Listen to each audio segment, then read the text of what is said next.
शिष्य ने पूछा, सबको शक्ति देने वाला सर्वशक्तिमान चेतन कौन है तथा कैसा है? केनोपनिषद प्रथम कांड। मंत्र में गुरु शिष्य के प्रश्नों का स्पष्ट उत्तर न देकर जो श्रोत्र का भी श्रोत्र है इत्यादि शब्दों के संकेत से बता रहे हैं कि जो इन मन, प्राण और संपूर्ण इंद्रियों का समस्त जगत का परम कारण है, जिससे ये सब उत्पन्न हुए हैं, जिसकी शक्ति को पाकर यह सब अपना अपना कार्य करने में समर्थ हो रहे हैं, और जो इन सब को जानने वाला है वह पर ब्रह्म पुरुषोत्तम ही इन सब का प्रेरक है। उसे जानकर ज्ञानी जन जीवन मुक्त होकर इस लोक से प्रयाण करने के अनंतर अमृत स्वरूप विदेह मुक्त हो जाते हैं, अर्थात जन्म मृत्यु से सदा के लिए छूट जाते हैं। जिज्ञासा पर गुरुजी फिर कहते हैं, उन परम ब्रह्म को प्राकृत अंतःकरण और इंद्रियां नहीं जान सकती, ये वहां तक पहुंच ही नहीं पाती। उस अलौकिक दिव्य तत्व में इनका प्रवेश ही नहीं हो सकता। ज्ञानी जन कहते हैं कि वह जड़ चेतन दोनों से भिन्न है। ऐसी स्थिति में उसके स्वरूप तत्व को वाणी के द्वारा व्यक्त करना कदापि संभव नहीं है। इसी से उनको समझाने के लिए संकेत का ही आश्रय लेना पड़ता है। अब आगे उसी ब्रह्म को प्रश्नों के अनुसार पुनः 5 मंत्रों में समझाते हैं। वाणी के द्वारा जो कुछ भी व्यक्त किया जा सकता है। मंत्र के बारे में बताना चाहेंगे कि मंत्र संस्कृत और हिंदी दोनों अनुवाद में है, लेकिन जो स्पष्ट समझ में आए हिंदी भाषा वही मंत्र की वाणी बोली जा रही है। तो इसमें कहा गया है कि वाणी के द्वारा जो कुछ भी व्यक्त किया जा सकता है तथा प्राकृत वाणी से बतलाते हुए जिस तत्व की उपासना की जा सकती है वह ब्रह्म का वास्तविक स्वरूप नहीं है। वह तो वाणी को शक्ति प्रदान करने वाला है। शिष्य ने कहा, जिसकी प्रेरणा से वाणी बोली जाती है वह कौन है? गुरु फिर कहते हैं, प्राकृत मन बुद्धि से जाने हुए जिस तत्व की उपासना की जाती है वह ब्रह्म का वास्तविक स्वरूप नहीं है। परमेश्वर मन और बुद्धि से सर्वथा अतीत है। इसके विषय में केवल इतना कह सकते हैं, जो मन और बुद्धि को मनन और निश्चय करने की शक्ति देता है वह ब्रह्मा है, वह ब्रह्म है। शिष्य ने कहा, वह कौन है?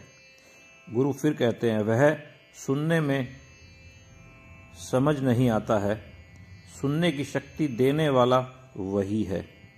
शिष्य कहता है, वह कौन है? गुरु, प्राण के द्वारा जो कोई भी चेष्टा युक्त की जाने वाली वस्तु है तथा प्राकृत प्राण से अनुप्राणित जिस तत्व की उपासना की जाती है वह ब्रह्म का वास्तविक रूप नहीं है। उसकी प्रेरणा से तो प्राण विचरता है। गुरु फिर कहते हैं, शिष्य को सावधान करते हैं कि हमारे द्वारा संकेत से बतलाए हुए ब्रह्म तत्व को सुनकर यदि तुम ऐसा मानते हो कि मैं उन्हें भली भांति जान गया हूं, तो तेरा समझा हुआ यह ब्रह्म तत्व पुनः विचारणीय है, ऐसा मैं मानता हूं।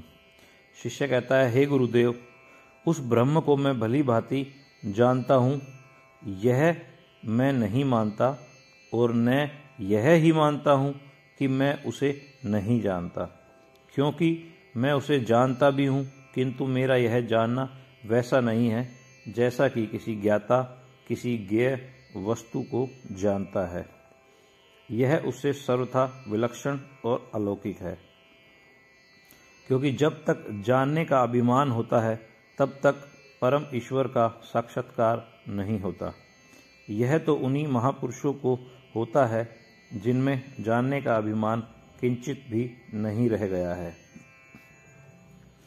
अंत में हम पढ़ सुनकर अपने ज्ञान को बढ़ाते हैं, लेकिन परमात्मा का ज्ञान कराने की यह जो ज्ञान रूपी शक्ति है, यह मनुष्य को अंतर्यामी परमात्मा से ही मिलती है।